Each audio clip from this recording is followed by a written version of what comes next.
ভিক্ষুক রাস্তা দিয়া যায় আর জমিদারের পুত্রবধূও যায়। একজন সামনের থেকে আসতেছে, একজন সামনের দিকে যাইতেছে। দুইজনের ক্রসিং এর সময় ভিক্ষুকের গায়ের কাদা জমিদারের পুত্রবধূর গায়ে লেগে গেছে। সে দুনিয়া আন্ধার করে ফেলছে, স্বামীকে ডাইকা নিয়ে আসছে, বলছে ভিক্ষুক আমার কাপড় নষ্ট করে দিছে। সে শুধু ভিক্ষুক ছিল না, বৃদ্ধ ছিল। বৃদ্ধ ছিল না শুধু, জীর্ণ ছিল, শীর্ণ ছিল, শরীরে কাপড় ছিল না, ফাটা চিরা কাপড় ছিল, পায়ে জুতা ছিল না, পেটে ভাত ছিল না।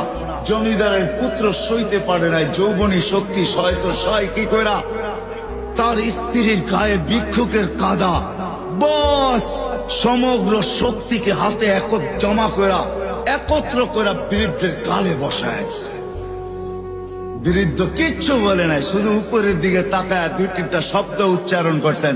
শব্দগুলা হলো ইয়া মাল্লা তারা হলো ওয়ুন, ও আল্লাহ চোখে দেখা যায় না, ও তারা কুল্লা শাই, তুই সব দেখিস, ফারা তারা মা বি, তুই কি দেখিস না আমার সাথে কি ঘটতেছে, এটা কি দেখিস না? বলতে দেরি যুবক, মরতে দেরি হয় নাই। জমিদার চলে আসছে, প্রতিশোধ নিবে। বৃদ্ধের একদিকে মুস্কি হাসি, একদিকে বলতেছে প্রেমের খেলা এমনই হয়। জিজ্ঞাসা করছে কিসের প্রেমের খেলা রে? বলছে ওর প্রেমিকার গায়ে আমার কাদা লাগছে, পায়ের কাদা লাগছে, ও সইতে পারে নাই, যৌবনী শক্তি দিয়ে আমার বৃদ্ধ গালে বসায় দিছে। আমাকেও একজন ভালোবাসে, সেও সইতে পারে না, সেও সইতে পারে না। ও তো থাপ্পড় দিয়া খ্যান করছে, জান নিয়ে নিছে, জান।